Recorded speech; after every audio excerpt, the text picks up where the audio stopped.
ప్రముఖ రచయిత బొగ్గుల శ్రీనివాస్ మృతి చెందారు అనే బ్రేకింగ్ న్యూస్ అయితే ప్రతి ఛానల్స్ లో కూడా చూస్తూ ఉన్నాం. అలాగే సోషల్ మీడియాలో కూడా ఈ వార్త వైరల్ అవుతుంది. ముఖ్యంగా ఈ వార్త వైరల్ అవ్వడానికి గల కారణం ఏంటి అని అంటే, చాలా మంది చనిపోతూ ఉంటారు. చాలా మందికి సంబంధించిన వార్త చర్చనీయాంశంగా మారే అవకాశాలు ఉండవు. బట్ ఈయనకి సంబంధించి ఎందుకు చర్చనీయాంశంగా మారింది అని అంటే, బొగ్గుల శ్రీనివాస్ అనే వ్యక్తి మంచి చదువరి, మంచి డిగ్రీస్ తీసుకున్నారు. అలాగే రకరకాల సాహిత్యాలు రచనలు చేశారు. మరి ఈయన 2014లోని పవన్ కళ్యాణ్ గారికి సంబంధించి జనసేన పార్టీ మీద దానికి సంబంధించిన ఒక పుస్తకాన్ని అయితే రాయడం జరిగింది. పవన్ కళ్యాణ్ హటావో పాలిటిక్స్ బచావో. సో ఈ టైటిల్ అప్పట్లో ఈ టైటిల్ తో వచ్చిన పుస్తకంలో మీద ఉన్న టైటిల్ కే జన సైనికులు రక్తం మరిగిపోయింది. జన సైనికులు తీవ్ర స్థాయిలో ఆగ్రహాన్ని వ్యక్తం చేశారు. అలాగే ఈ బుక్స్ కి సంబంధించి వాటిని సేల్ చేయకూడదు, వాటిని అమ్మకూడదు, ఈ బుక్ ని ఆపాలి అని కూడా ప్రయత్నాలు చేశారు.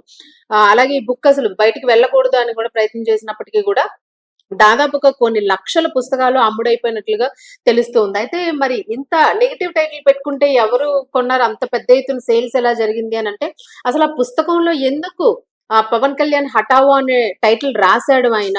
పాలిటిక్స్ ని బచావో అని ఎందుకు అన్నాడు? ఎందుకు అంటే ఎంతో మంది నాయకులు వచ్చి వెళ్లారు. ఆ ఎందరో నాయకులు పరిపాలించారు. మరి ఇటువంటి వారి మీద ఎప్పుడు రాని పుస్తకము పవన్ కళ్యాణ్ గారి మీద పార్టీ పెట్టంగానే ఎందుకు వచ్చింది అని చెప్పేసి అంటే, దానిలో పూర్తిగా నెగిటివ్ గా పవన్ కళ్యాణ్ గారికి సంబంధించి, అలాగే జన సైనికులకు సంబంధించిన ఫండ్స్ కి సంబంధించి, ఇలా పార్టీ వ్యవహారాలకి సంబంధించి ప్రతి అంశాన్ని కూడా క్షుణ్ణంగా పరిశీలిస్తూ కూడా ఆ పుస్తకంలోనే ఆయన ఉంచడం జరిగింది. అంటే తీవ్రంగా పూర్తి స్థాయిలోన పవన్ కళ్యాణ్ కి వ్యతిరేకంగా, జనసేన పార్టీకి వ్యతిరేకంగా ఏ కుసాన కూడా ఎక్కడా కూడాను పాజిటివ్ పాయింట్ అనేది లేకుండా ఆయన పుస్తకాన్ని అయితే పూర్తిగా రచించడం జరిగింది. ఇది ఏమాత్రం జన సైనికులు జీర్ణించుకోలేకపోయారు. సో తర్వాత ఆయన పార్టీని ఎక్కడా కూడా ఇన్ని రకాల ప్రాబ్లమ్స్, సమస్యలు వచ్చినా కూడా జనసేన పార్టీ అనేది ఎక్కడా కూడా కుదేలైపోవడం గానీ, దాని శక్తిని కోల్పోవడం గానీ ఎక్కడ జరగలేదు. పుంజుకుంటూ వచ్చి మొత్తానికైనా ఆ కూటమి ప్రభుత్వంతోని ఒక పార్టీగా ఏర్పడి డిప్యూటీ సీఎం గా ఆయన ఒక స్థాయికి ఎదగడం జరిగింది. డిప్యూటీ సీఎం గా ఆయన ఒక పదవిని అధిరోహించడం జరిగింది. అయితే ఇవన్నీ జరిగిన తరుణంలోని ఎప్పుడో 2014లో రాసిన ఆ పుస్తకానికి సంబంధించి ఆయన గతంలోని ఆ పుస్తకానికి సంబంధించి ఒక సేల్స్ లోని ఒక ఎగ్జిబిషన్ కండక్ట్ చేసేటప్పుడు ఆ సేల్స్ కి సంబంధించి ఆయన అక్కడ అంటే మీడియా అందరూ వెళ్ళి బైట్స్ తీసుకుంటూ ఉంటారు. ఆ పుస్తకాలకు సంబంధించి స్పెషల్ బుక్స్ ఏమైనా ఉన్నా కూడా. సో ఇంత హ్యూజ్ సేల్స్, ఇన్ని లక్షలు అమ్ముడుపోతుంది అంటే అసలు పుస్తకంలో ఏముంది అని చెప్పేసి ఆయన దగ్గర ఇంటర్వ్యూ తీసుకునేటప్పుడు, ఈ పుస్తకంలో పలానా అంశం ఉంది, సో దీనివల్ల నాకు థ్రెట్ ఉంది అని చెప్పేసి ఆయన ఒక పదాన్ని వాడడం జరిగింది. సో ఎందుకు థ్రెట్ ఉంది అని చెప్పేసి అనుకుంటే, ఈ ఒక పార్టీకి సంబంధించి, అలాగే పవన్ కళ్యాణ్ కి రాష్ట్ర వ్యాప్తంగానే కాదు అనేక మంది తెలుగు రాష్ట్రాల్లోనే కాకుండా కూడా ప్రతి చోట కూడా సినిమా ఇండస్ట్రీలో ఉన్న వారికి, ముఖ్యంగా స్టార్ హీరోస్ కి ఫ్యాన్స్ అంటూ ఉంటారు. So fan base following political leader కాబట్టి ఆయనకు సంబంధించిన జన సైనికులు గాని, అలాగే ఫ్యాన్స్ గాని ఎక్కువగా ఉండడం వల్ల సో వాళ్ళందరూ కూడా వ్యతిరేకతను తెలియజేశారు. ఆ టైంలోనే అలా రాయడం ఎవరు కూడా జీర్ణించుకోలేకపోయారు. సో దీనికి సంబంధించి ఆయన మీద ఆ పుస్తకాన్ని ఖండిస్తూ కూడా చాలా మంది కూడా జన సైనికులు బెదిరించారు అని చెప్పేసి కూడా వార్తలు అయితే వినిపించాయి. ఆయన ఆరోపించడం కూడా జరిగింది, నాకు థ్రెట్ ఉంది అని చెప్పి. సో అప్పట్లోనే థ్రెట్ ఉంది అన్న నేపథ్యంలోనే ఆయనకి సెక్యూరిటీని కూడా ఇవ్వడం జరిగింది అని చెప్పేసి అయితే మనకు తెలుస్తూ ఉంది. థ్రెట్ ఉంది అని చెప్పడం అయితే జరిగింది. మరి అప్పట్లో థ్రెట్ ఉంది అన్న వ్యక్తికి ఇప్పుడు థ్రెట్ ఎట్లా వచ్చింది? అసలు అది ఎప్పుడో బుక్ రాశారు, అయిపోయింది, అది అందరూ కూడా మర్చిపోయారు. బట్ ఇప్పుడు ఆయన యాక్సిడెంటల్ గా చనిపోవడానికి గల కారణము జనసేన పార్టీ అంటూ కూడా మరొకసారి ఇది తెర మీదకి రావడము, ఆ పార్టీకి సంబంధించి ఆరోపించడము, ఇదంతా కూడా ఇప్పటికీ కూడా జన సైనికులు, అలాగే ఇప్పుడు అది ఒక కూటమి ప్రభుత్వంగా ఏర్పడింది కాబట్టి ప్రతి ఒక్కరు కూడా దీన్ని ఖండిస్తున్న పరిస్థితి అయితే కనిపిస్తూ ఉంది. సో అసలు ఇదొక సస్పీషియస్ డెత్ గా కూడా పరిగణిస్తూ పోలీసులు ఆధారాలన్నీ కూడా సేకరించే ప్రయత్నంలో ఉన్నారు. మరి ఎవరైతే కార్ కి సంబంధించిన డ్రైవర్ ఉన్నారో ఆ డ్రైవర్ యాక్సిడెంట్ అవుతుంది అన్న టైంకి ఆయన కార్ లోంచి హుటాహుటిన డోర్ తీసుకుని పరిగెత్తుకుంటూ వెళ్ళిపోవడము, ఆ కారు లోపలికి జలాశయంలోకి వెళ్ళిపోవడము, దానిలోన శ్రీనివాస్ ఉండడము, ఆయన మృతి చెందడము, అప్పటికే ఆయన తలకి గాయం ఉందని చెప్పేసి పోలీసులు చెప్పడము.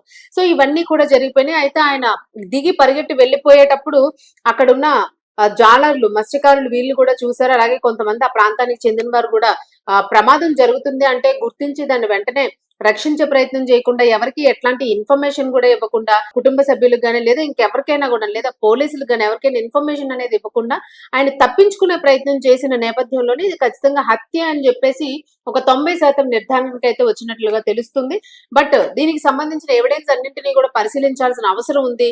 అలాగే మార్చురీ అంటే రిపోర్ట్ వస్తేనే గాని, ఆయనకి సంబంధించిన బాడీకి సంబంధించిన అటాప్సీ వస్తేనే గాని అది హత్య, ఆత్మహత్య ఏంటి అనేది పూర్తిగా నిర్ధారణ అయ్యే అవకాశం ఇంకా లేదు. సో దీని మీద పోలీసులు తీవ్రంగా ఆధారాల కోసం ప్రయత్నం చేస్తూ ఉన్నారు. ఎందుకంటే ఈ ప్రస్తుతం అది ఒక డిప్యూటీ సీఎం గా ఉన్న పవన్ కళ్యాణ్ గారి మీద వస్తున్న ఆరోపణ, పార్టీ మీద వస్తున్న ఆరోపణ కాబట్టి దీన్ని ఎంత సీరియస్ గా తీసుకుంటుంది పార్టీ, దీన్ని అసలు ఏ రకంగా తీసుకుంటుంది, దీన్ని ఖండిస్తారా, లేదు అసలు ఎట్లా దీన్ని హ్యాండిల్ చేస్తారు ఇప్పుడు, ఇది లేదు ఇతర పార్టీలు ఏమైనా ప్రతిపక్ష పార్టీల కుట్ర కూడా అయి ఉండొచ్చు. ఎందుకంటే ఈ మధ్య అన్ని కూడా ఇలా నాన్ రిలేటెడ్ అంటే ఎప్పుడో జరిగిపోయిన ఇష్యూస్ ని ఇప్పుడు తీసుకొచ్చి, అంటే 10 ఏళ్ల క్రితం, 20 ఏళ్ల క్రితం, 30 ఏళ్ల క్రితం జరిగిపోయిన అంశాలని కూడా మళ్ళీ ఇప్పుడు తెర మీదకి తీసుకొస్తూ కూడా వాటిని ఇష్యూ చేసి ఏదో రకంగాను నిప్పుని రగల్చాలి అనే ప్రయత్నమే చేస్తున్నారు. కూటమిని పూర్తిగా చీల్చేందుకు, భగ్నం చేసేందుకే ప్రయత్నాలు జరుగుతున్నాయి అని చెప్పేసి జనసేన పార్టీ నుంచి కూడా వాదనలు అయితే వినిపిస్తున్నాయి. అంటే జనసేన పార్టీ జన సైనికుల నుంచి మనకి పూర్తిగా అధికార పార్టీ నుంచి పూర్తిగా మనకి ఎటువంటి ఇంకా అధికారికంగా ఎట్లాంటి ఇది రాలేదు. బట్ జన సైనికులు మాత్రం తీవ్రంగా సోషల్ మీడియాలో కూడా దాడి చేస్తూ ఉన్నారు దీని మీద. కానీ ఈ విషయాన్ని అయితే ఖండిస్తూ ఉన్నారు. ముందు అసలు రిపోర్ట్ రావాలి, రిపోర్ట్ రాకుండా ఎలా ఆరోపిస్తూ ఉన్నారు మీరు అని చెప్పేసి. సో ఇది ప్రతిపక్ష పార్టీల కుట్ర కూడా అయ్యుండొచ్చు అని చెప్పేసి రీసెంట్ గా జరుగుతున్న ఇష్యూస్ అన్ని కూడా ఇలా అనుమానించదగ్గట్టుగానే ఉంటూ ఉన్నాయి. ఎందుకంటే అంబటి నోరు పారేసుకోవడం, ఆయన బూతులు మాట్లాడడం, ఏకంగా ముఖ్యమంత్రిని ఆయన తిట్టడము, కావాలని నన్ను జైల్లో పెట్టండి అని చెప్పేసి పదే పదే ఆయన స్లోగన్స్ ఇవ్వడము. అలాగే జోగి రమేష్ ఇంటి మీద దాడి చేశారు, పెట్రోల్ బాంబు దాడి అనే ఇష్యూ వచ్చేటప్పుడు కూడా దానిలో కూడా వైసీపీ కార్యకర్తల, వైసీపీకి సంబంధించిన వ్యక్తులు అంటే ఎమ్మెల్యే స్థాయిలో ఉన్న వ్యక్తులు దానిలో పార్టిసిపేట్ చేశారు అనే వార్తలు కూడా దుమారం రేపినాయి. మరి అది రుజుమైంది అనే వార్త కూడా వచ్చింది. సో ఇట్లాంటి వాటికి ఒకవేళ ప్రతిపక్షం ఇలాగా డైరెక్ట్ గా ఢీకొట్టలేక, అభివృద్ధి మీద ప్రశ్నించలేక ఇలా చేస్తోందా అనే ఆరోపణ కూడా ఇప్పుడు గట్టిగా వినిపిస్తూ ఉంది. అలాగే రకరకాల అనుమానాలను అయితే వ్యక్తం చేస్తున్న పరిస్థితులు అయితే కనిపిస్తూ ఉన్నాయి మనకి. అయితే అసలు శ్రీనివాస్ ఏం చదువుకున్నారు? శ్రీనివాస్ కర్నూలులో సిల్వర్ జూబ్లీ కాలేజ్ లోని SJGC అనే కాలేజ్ లో ఉన్న పాత విద్యార్థి. 1995 నుంచి 98 మధ్యన ఆయన ఇంగ్లీష్ కి సంబంధించి BSc BJC అయితే చదవడం జరిగింది. అలాగే ఆర్గానిక్ కెమిస్ట్రీలోనే MSc చదివినట్లుగా ఇక్కడ ఆయన వికీపీడియా చెప్తుంది శ్రీనివాస్ కి సంబంధించి. అలాగే BEd కూడా పూర్తి చేసుకున్నారంట. అంటే చాలా డిగ్రీలు పూర్తి చేశారు. అలాగే సాహిత్యం మీద ఆయనకి బాగా ఆసక్తి ఉండడంతో ఆయన రకరకాల పుస్తకాలను అయితే రచించారు. ముఖ్యంగా జ్ఞానపీఠ్ అవార్డు గ్రహీత రావురి భరద్వాజ గారికి సంబంధించిన రచనలను అయితే ఆయన ఎక్కువగా వెలుగులోకి తీసుకురావడం జరిగింది. సో భరద్వాజ పైన రాసిన వ్యాఖ్యానాలు 2012లోన తెలంగాణ అధికారిక భాషా సంఘము సాంస్కృతిక శాఖ దీన్ని ప్రచురించడం జరిగింది. అలాగే పవన్ కళ్యాణ్ హఠావో పాలిటిక్స్ బచావో అనే పుస్తకంతో తెలుగు రాష్ట్రాల్లోనైతే పూర్తిగా చర్చనీయాంశంగా మారారు శ్రీనివాస్. అలాగే 2014లోని ఎన్టీఆర్ స్టేడియంలో హైదరాబాద్ పుస్తక ప్రదర్శనలోని పవన్ అభిమానుల నుంచి ఈ పుస్తకానికి సంబంధించి ఎక్కువగా కాంట్రవర్సీస్ అయితే మొదలైనవి. దీనికి సంబంధించి ఆయనకు ముప్పు ఉంది అని చెప్పేసి అనడంతో తెలంగాణ రాష్ట్ర ప్రభుత్వం ఆయనకి రక్షణను కూడా కల్పించింది అనే వార్త అయితే తెలుస్తుంది మనకి పూర్తిగా. ఎందుకంటే ఇది గతంలో చాలా అయిపోయింది, చాలా మంది కూడా మర్చిపోయారు. ఇతను ఆ మధ్య కాలంలో కాస్త యాక్టివ్ గా ఉన్నా కూడా ఇప్పుడు అంత యాక్టివ్ గా లేరు. నార్మల్ గా అందరూ ఆల్మోస్ట్ మర్చిపోయిన పర్సన్ అనమాట. సో మళ్ళీ ఇప్పుడు ఈయన తెర మీదకి రావడం జరిగింది. రైట్. మరి అసలు శ్రీనివాస్ ప్రాంతం అంటే ఆయన స్వస్థలము కర్నూలు జిల్లా నందికొట్కూరు మండలం అల్లూరు గ్రామంలోని ఈయన జన్మించారు 1977లోని మార్చి 5న. సో మనం ఆయన డిగ్రీస్ అన్నింటి గురించి కూడా ఆల్రెడీ చర్చించుకున్నాము. ఎక్కువగా ఇక్కడ కూడా మనకి వికీలో చూపిస్తున్నది ఏంటంటే ఆయనకి సంబంధించి ఎక్కువ మేజర్ ఇష్యూ ఏంటంటే 2014లో ఈయన రాసిన జనసేన పార్టీకి సంబంధించిన పుస్తకం వల్ల ఈయన మరింత పాపులారిటీ వచ్చింది. ఎక్కువ పుస్తకాలు, ఎంతో మంది రచయితలు రాసిన పుస్తకాల కన్నా కూడా ఈయన పుస్తకము బాగా ఎక్కువగా సేల్స్ అయింది. సో దీని మీద పార్టీకి సంబంధించిన నాయకులు కూడా వ్యతిరేకతను ప్రదర్శించడం, ఇదన్నీ కూడా కాంట్రవర్సీస్ అని 2014లో జరిగినాయి. సో ఇప్పుడు 2026లో అంటే దాదాపు 2014, 2026 అంటే దాదాపు 12 ఏళ్ల తరువాత ఇష్యూ మీద తెర మీదకి రావడం అనేది ఇప్పుడు ఆశ్చర్యాన్ని కలిగిస్తుంది. సో అందుకే ఈయన డెత్ మిస్టీరియస్ గా పోలీసులు పరిగణించారు. మరి దీనికి సంబంధించి ఎటువంటి అప్డేట్స్ వస్తాయి? జన సైనికులు ఎలా స్పందిస్తారు? అలాగే ఇప్పుడు కూటమి ఎట్లాగా స్పందిస్తుంది? కూటమిలో ఉన్న నాయకులు గాని ఎవరైనా గూడాను. దీన్ని ఎలా ఎంక్వైరీ చేస్తారు? అసలు దీన్ని ఇప్పుడు ఎట్లా హ్యాండిల్ చేస్తారు అనేది కూడా అందరికీ కూడా ఒక సస్పెన్స్‌గా ఉంది. సో, చూద్దాం మరిన్ని లేటెస్ట్ అప్డేట్స్ కోసం వెయిట్ చేస్తూ ఉండండి. అలాగే అప్డేట్ అయితే వచ్చే అవకాశం ఉంది. రాంగానే మీకు తెలియజేసే ప్రయత్నం అయితే చేస్తాం.